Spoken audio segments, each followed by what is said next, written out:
আপনারা শুনছেন প্রেত কথা 2.0। আজকে আপনাদের সাথে শেয়ার করব রিসেন্টলি ঘটে যাওয়া সবথেকে বড় বিমান দুর্ঘটনা, যেটা হচ্ছে তোমার গুজরাটের আহমেদাবাদে ঘটেছিল। সেই বিমান দুর্ঘটনা নিয়ে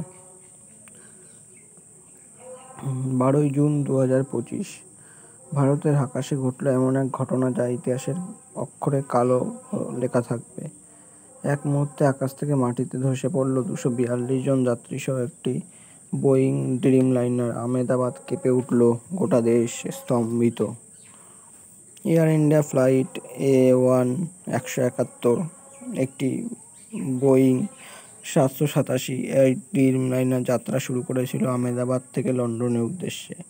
বিমানে ছিল 230 জন যাত্রী এবং 12 জন ক্রু। দুপুর 1:38 বিমানটি টেক অফ করে, কিন্তু ঠিক 30 সেকেন্ড পর পাইলট মাটির কন্ট্রোল টাওয়ারকে জানান মেডে মেডে, অর্থাৎ উঠতে পারছে না। বিমানটি তখন 650 ফুট উপরে। সবাই ভাবছিল হয়তো একটা সাধারণ যান্ত্রিক সমস্যা, কিন্তু বাস্তব সমস্যা ছিল অনেক ভয়ঙ্কর। হঠাৎ করে বিমানের ইঞ্জিন বিকল হয়ে পড়ে। সম্ভবত পাখির আঘাতে ইঞ্জিন স্টল হয়ে যায়, আর সেই মুহূর্তে ক্যাপ্টেনের কোনো নিয়ন্ত্রণই ছিল না। বোয়িংটি অস্থির হয়ে পড়ে আর কন্ট্রোল হারিয়ে মাটির দিকে নামতে শুরু করে। মাত্র 2 মিনিটের মধ্যে বিশাল বিমানটি মাটিতে আছড়ে পড়ে আহমেদাবাদের BJ মেডিকেল কলেজের মেজ ভবনের উপর। ভয়াবহ বিস্ফোরণ ঘটে। তখন মেডিকেল কলেজের জুনিয়র ডাক্তাররা ক্যান্টিনে বসে লাঞ্চ করছিলেন। সেই সময় কলেজের দেয়াল ফুঁড়ে ঢুকে পড়ে প্লেনটি। গোটা এলাকা কেঁপে ওঠে, ধোঁয়ায় ঢেকে যায় গোটা হাসপাতাল এলাকা।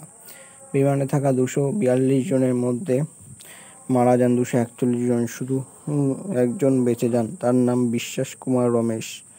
অলৌকিকভাবে ভূমিতে যারা মারা যান আরও 30 জনের বেশি, যারা জুনিয়র ডাক্তার এবং অন্যান্য মানুষ ছিলেন। উদ্ধারকারী দল 30 ঘন্টার বেশি সময় ধরে খুঁজে বের করেছে দেহাবশেষ। বডি ব্যাগে ভরে প্রিয়জনদের চিহ্নিত করার চেষ্টা চলছে আজও। DGCA, এয়ার ইন্ডিয়া, বোয়িং এবং আন্তর্জাতিক সংস্থারা ঘটনাটির তদন্ত শুরু করেছে। ব্ল্যাক বক্স উদ্ধার করা হয়। কিছু প্রাথমিক সূত্র বলছে হয়তো পাখির সঙ্গে সংঘর্ষ বা ইঞ্জিন ব্যর্থতা ঘটেছিল, তবে এখনও নিশ্চিতভাবে বলা যাচ্ছে না। এই ঘটনার নিছক একটি দুর্ঘটনা না, এর পিছনে লুকিয়ে আছে আরও অন্য কিছু।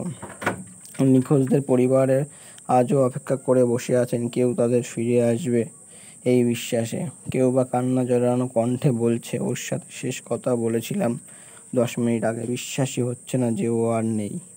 এই দুর্ঘটনা আমাদের শেখায় জীবন কতটা অনিশ্চিত, মুহূর্তেই বদলে যেতে পারে সবকিছু। যারা চলে গেলেন তাদের আত্মার শান্তি কামনা করি, আর যারা বেঁচে আছেন তাদের যেন এই দুঃস্বপ্ন আর দেখতে না হয়।